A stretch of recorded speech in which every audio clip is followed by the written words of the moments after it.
Our grandfather actually bought this property as a farm back in the 1930s, and on the east side of this farm were salt mines, both on the south and on the north. But he bought it just for the farm, but he knew that the salt vein ran underneath the farm. As his sons, Milo and Lamar, my father Milo and Lamar, began to take over the farm, Grandpa Conard warned them, don't go into the salt business like the neighbors because you'll lose your shirts. Probably pretty good advice for the situation. They would have been the third company starting in the salt business, competing for the same market. Dad and Lamar had to go into the salt business because there wasn't enough water to irrigate the crops to feed the families. And so it was either leave the valley, find other jobs, or do something different. I remember being in the kitchen one day, and my dad came home and announced to my mom that they were going to get into the salt business.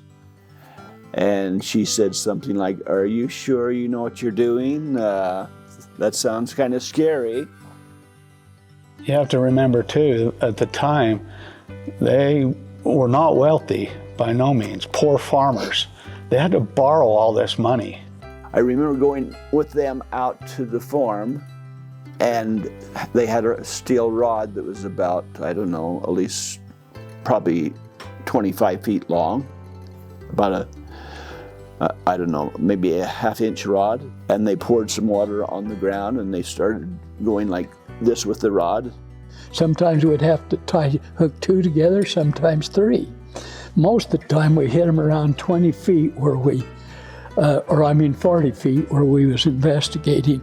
When it hit, it'd go clang, clang, had a special sound that you could tell you was hitting something very hard and solid. We had a loader, and it was on tracks that could load trucks, and we could doze a little bit with it. Anyway, I used that to uncover this mine, just a scoop at a time and uncover it. Everything was so physical, just work. You had to be a hard worker to survive. They started the business in '58. It was open pit mining, and that's what he's talking about. Hard work out in the sun because it was all exposed. My dad, Lamar, one of his strengths was mining. He ran the mining operation when we first started. He had some experience at Kennecott with mining up there, and so when they started, his focus was, how do we get this stuff out of the mine and hauled to Redmond? And my dad was primarily focused on the warehouse operations in the business and in the sales part of the business when they first started. My dad was more active type person than Milo. Milo was more of a book type person, But I believe they were the perfect combination to start a business because of what he's talking about. Well, when we first started, we didn't have a lot of customers, so they would have Neil and I watch the warehouse while they went out trying to find some people to sell the salt to. One of the first memories I have of once we had the warehouse built and we were bagging salt, I was probably 11. The only bags that Dad and Lamar had at that time were 100-pound bags. Jay could lift 100-pound bags. No, I couldn't. Yes, you could. He could lift the bags, but he couldn't lift it for hours on end. So together, we would fill these 100-pound bags of salt, and together, we would lift it onto the scales and then add some salt or take it away, get it the right way, tie the top, and then we would lift it off. And doing that, by me helping him, then we could do it for hours on end.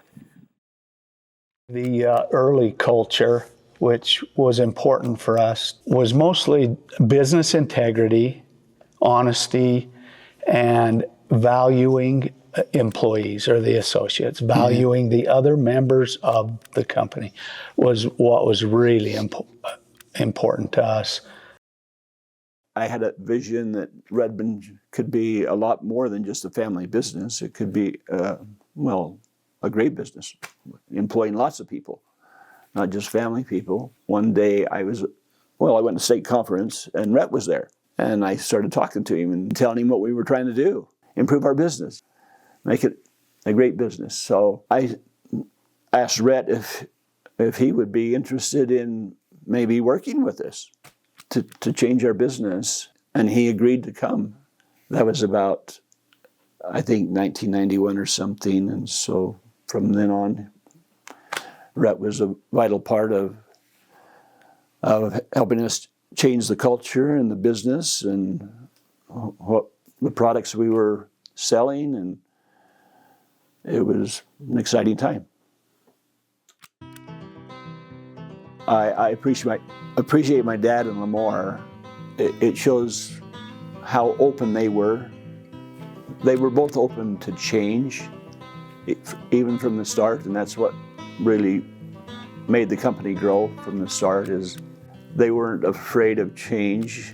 I think it took a lot of resolve for the founders, to do what they did to get to the point where we are at now, or it would have failed, and then we wouldn't be where we're at today. So our mission of elevate the human experience, body, heart, mind, and spirit, so kind of a holistic approach to life, to work. It's to me about the workplace and the work experience for all of us here, and also how we do business with our partners and our customers and our suppliers, everybody on the outside. We have businesses from fencing and deck and pergolas, keeping the winter roads safe, to agriculture, the hunting industry, equine, and then personal health and body care, Venture Lodge in Alaska, as well as our own stores and farm. But they all connect in this idea of how do we create a better work experience while doing good in the world. Work can be the vehicle for so much growth and the chance to come together with people you love working with and do something that's meaningful and that makes a difference and matters. So Elevate the Human Experience is that. It's pursuing that ideal, which we'll never hit, right? We'll never reach, but it's a worthy pursuit, and we'll carry the torch as far as we can and hand it off to future generations, I hope.